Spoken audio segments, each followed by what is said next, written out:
सुख न रहे तो साधक पार न हो। युवा कन्या के परिवार वाले जिस प्रकार शादी विवाह तक उसको संयम की शिक्षा देते हुए संभाल ले जाते हैं, ठीक उसी प्रकार सद्गुरु अपने शिष्य की अंतरात्मा से रथी होकर उसे प्रकृति की घाटियों से निकालकर पार कर देते हैं।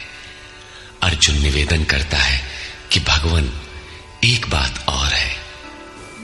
नहीं प्रपश्यामि ममापनुद्यात् यच्छोकमुच्छोषणमिन्द्रियाणाम् अवाप्य भूमावसपत्नमृद्धम् राज्यं सुराणामपि चाधिपत्यम्।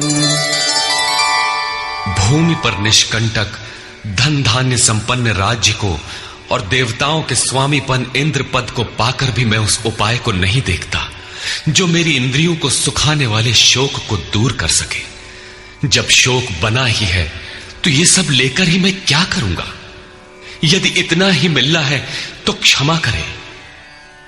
अर्जुन ने सोचा, अब इसके आगे बतावेंगे भी क्या? संजय उवाच।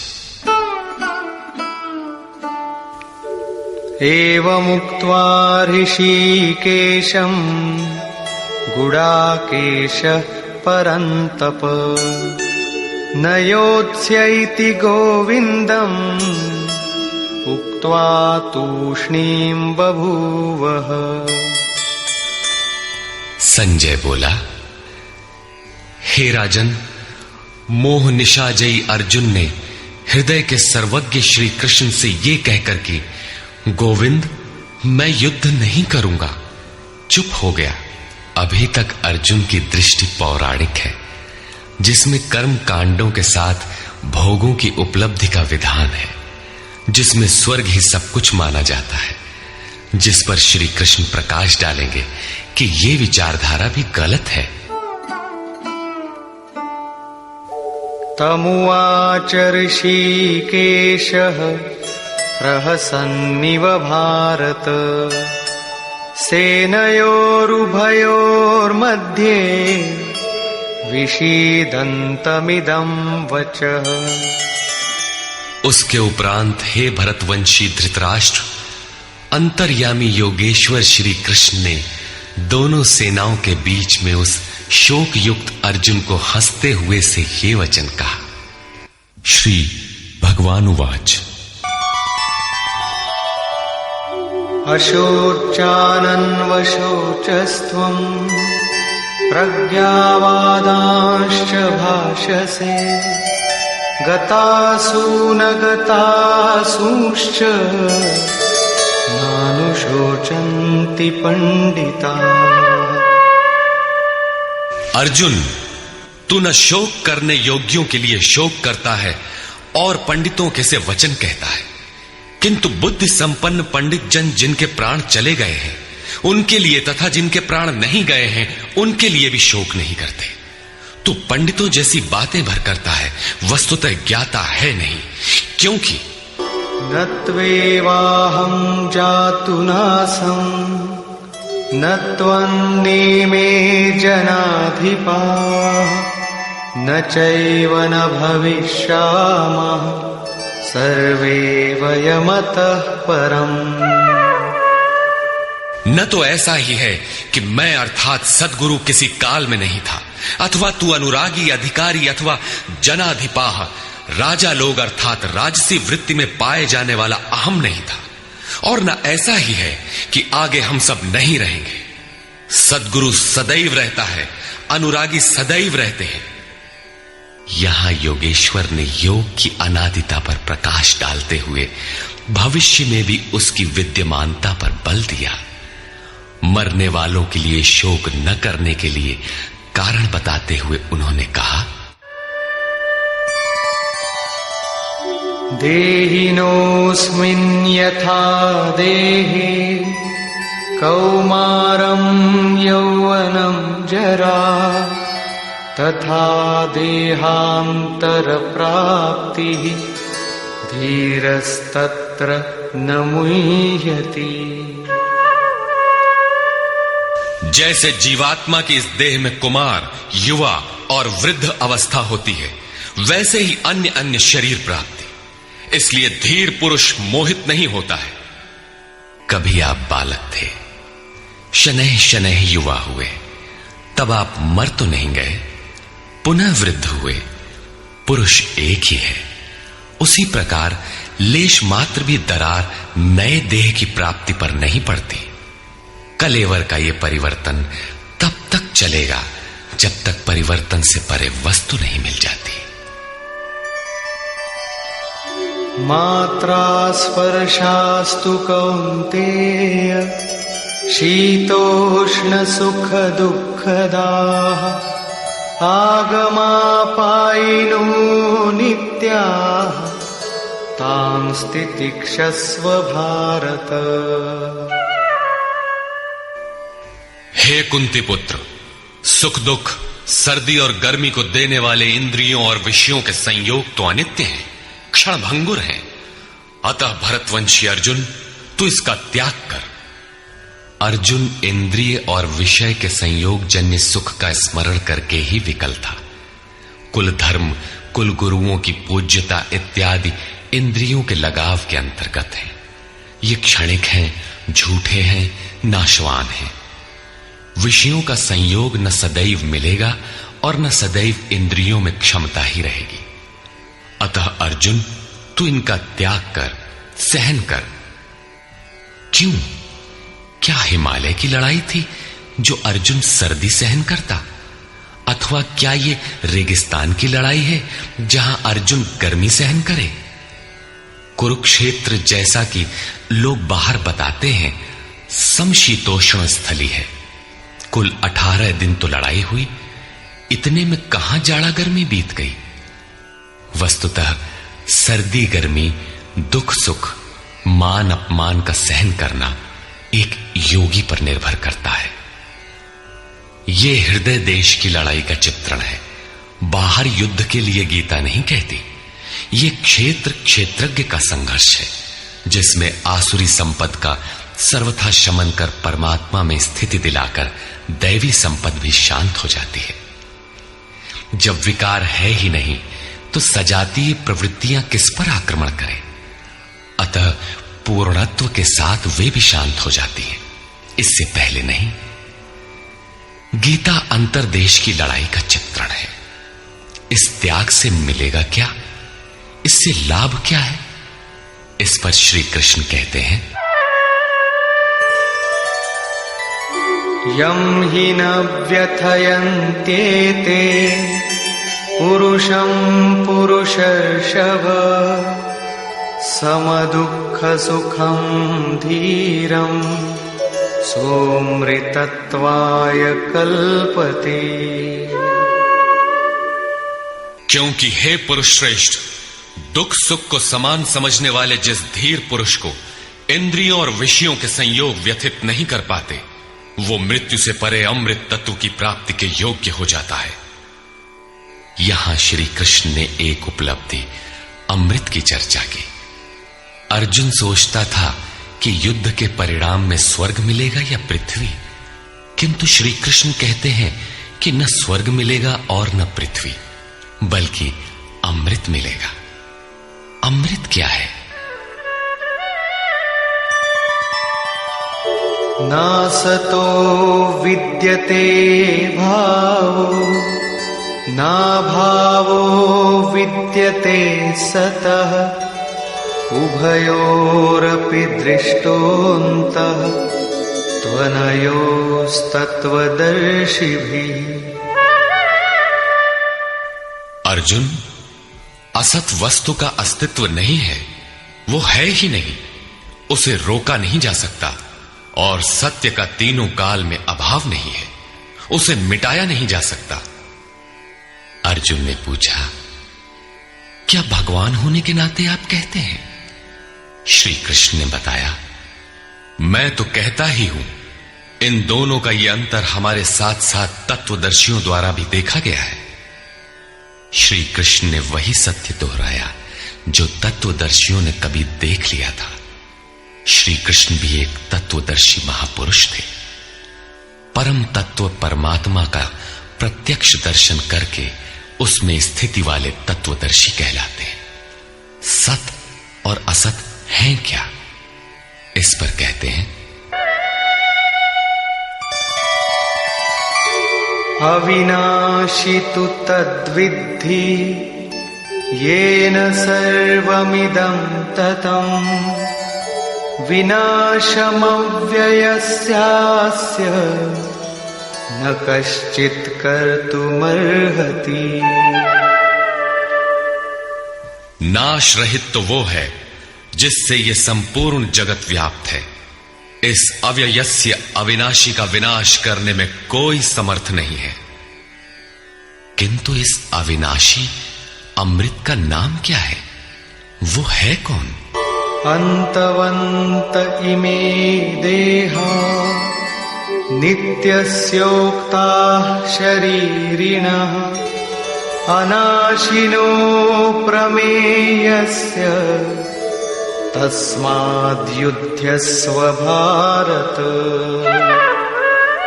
अविनाशी अप्रमेय नित्य स्वरूप आत्मा के ये सभी शरीर नाशवान कहे गए हैं। इसलिए भरतवंशी अर्जुन, तू युद्ध कर।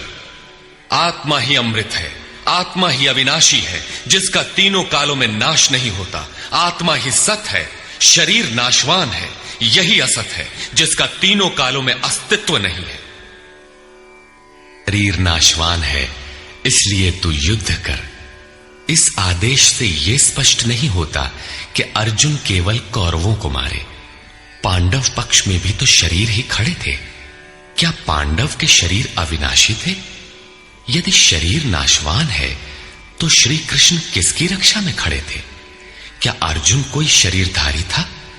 शरीर जो असत है, जिसका अस्तित्व नहीं है, जिसे रोका नहीं जा सकता, क्या श्री कृष्ण उस शरीर की रक्षा में खड़े हैं?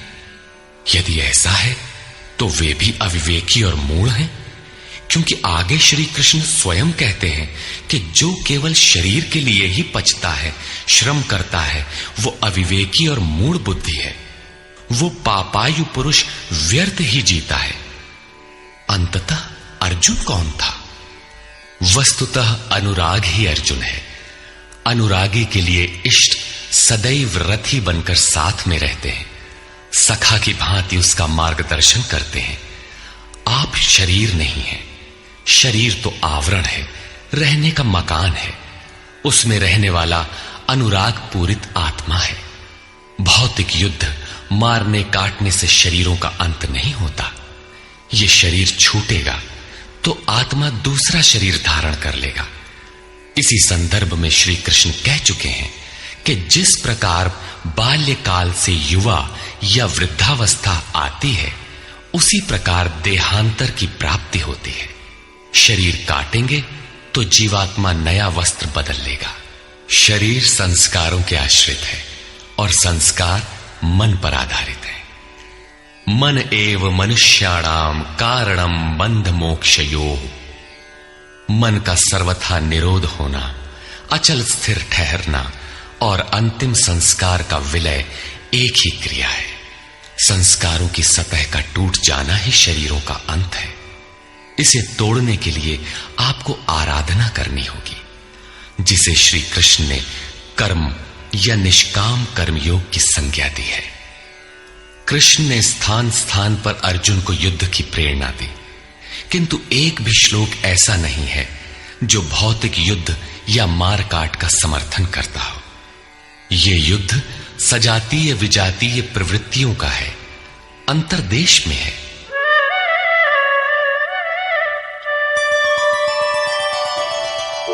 य एनं वेत्ति हन्तारम् यश्चैनं मन्यते हतम् उभौ तौ न विजानीतो नायं हन्ति न हन्यते। जो इस आत्मा को मारने वाला मानता है तथा जो इस आत्मा को मरा हुआ समझता है, वे दोनों ही आत्मा को नहीं जानते, क्योंकि ये आत्मा न तो मारता है और न मारा ही जाता है। पुनः इसी पर बल देते हैं। न जायते म्रियते वा कदाचित् नायं भूत्वा भविता वा न भूयः अजो नित्यः शाश्वतोऽयं पुराणो न हन्यते हन्यमाने शरीरे। ये आत्मा किसी काल में न तो जन्मता है और न मरता है, क्योंकि ये वस्त्र ही तो बदलता है। न ये आत्मा होकर अन्य कुछ होने वाला है, क्योंकि ये अजन्मा है, नित्य है, शाश्वत और पुरातन है। शरीर के नाश होने पर भी उसका नाश नहीं होता। आत्मा ही सत्य है, आत्मा ही पुरातन है, आत्मा ही शाश्वत और सनातन है। आप कौन है?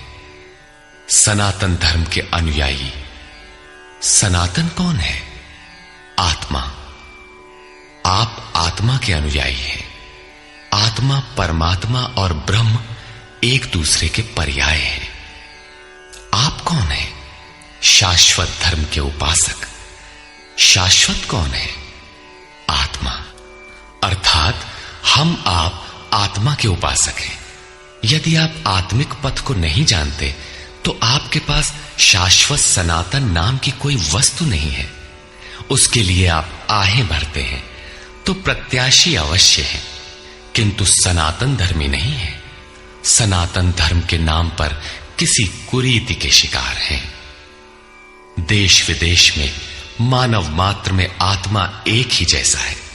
इसलिए विश्व में कहीं भी कोई आत्मा की स्थिति दिलाने वाली क्रिया जानता है और उस पर चलने के लिए प्रयत्नशील है तो वो सनातन धर्मी है, चाहे वो अपने को ईसाई, मुसलमान, यहूदी या कुछ भी क्यों न कह ले। वेदा विनाशिनं नित्यं य एनमजमव्ययम् कथं स पुरुषः पार्थ कं घातयति हन्तिकम्। पार्थिव शरीर को रथ बनाकर ब्रह्म रूपी लक्ष्य पर अचूक निशाना लगाने वाला पृथा पुत्र अर्जुन, जो पुरुष इस आत्मा को नाश रहित, नित्य, अजन्मा और अव्यक्त जानता है, वो पुरुष कैसे किसी को मरवाता है और कैसे किसी को मारता है। अविनाशी का विनाश असंभव है। अजन्मा जन्म नहीं लेता, अतः शरीर के लिए शोक नहीं करना चाहिए। इसी को उदाहरण से स्पष्ट करते हैं।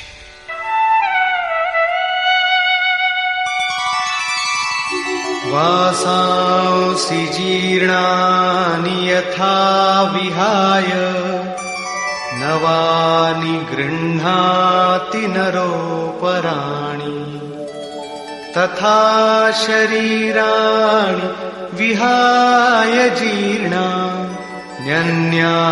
संयाति नवानि देहि।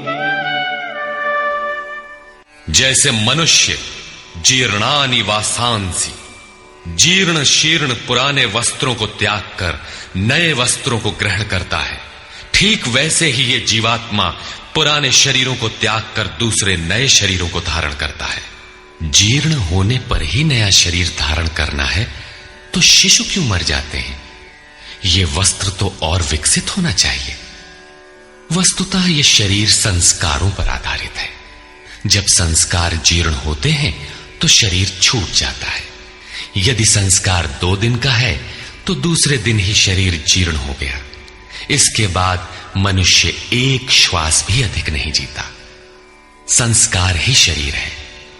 आत्मा संस्कारों के अनुसार नया शरीर धारण कर लेता है। अथा खलु ऋतुमयः पुरुषः यथा इहैव तथैव प्रेत्य भवति कृतं लोकम पुरुषोऽभिजायते। अर्थात ये पुरुष निश्चय ही संकल्पमय है। इस लोक में पुरुष जैसा निश्चय वाला होता है वैसा ही यहां से मरकर जाने पर होता है। अपने संकल्प से बनाए हुए शरीरों में पुरुष उत्पन्न होता है।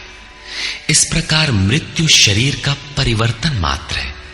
आत्मा नहीं मरता, पुनः इसकी अजरता अमरता पर बल देते हैं। नैनं छिन्दन्ति शस्त्राणि नैनं दहति पावकः न चैनं क्लेदयन्त्यापो न शोषयति मारुतः। अर्जुन, इस आत्मा को शस्त्रादि नहीं काटते, अग्नि इसे जला नहीं सकता, जल इसे गीला नहीं कर सकता और न वायु इसे सुखा ही सकता है। अच्छेद्योऽयमदाह्योऽयम् अक्लेद्यो शोष्य एव च नित्यः सर्वगतः स्थाणुः अचलोऽयं सनातनः। ये आत्मा अच्छेद्य है, इसे छेदा नहीं जा सकता। ये अदाह्य है, इसे जलाया नहीं जा सकता। ये अक्लेद्य है, इसे गीला नहीं किया जा सकता। आकाश इसे अपने में समाहित नहीं कर सकता। ये आत्मा निसंदेह, अशोष्य, सर्वव्यापक, अचल, स्थिर रहने वाला और सनातन है। अर्जुन ने कहा था कि कुल धर्म सनातन है। ऐसा युद्ध करने से सनातन धर्म नष्ट हो जाएगा, किंतु श्री कृष्ण ने इसे अज्ञान माना और आत्मा को ही सनातन बताया। आप कौन हैं? सनातन धर्म के अनुयायी। सनातन कौन है? आत्मा। यदि आप आत्मा पर्यंत दूरी तय करने वाली विधि विशेष से अवगत नहीं हैं, तो आप सनातन धर्म नहीं जानते। इसका कुपरिणाम सांप्रदायिकता में फंसे धर्म भीरू लोगों को भोगना पड़ रहा है। जब मैटर क्षेत्र में पैदा होने वाली कोई वस्तु इस सनातन का स्पर्श नहीं कर सकती, तो छूने खाने से सनातन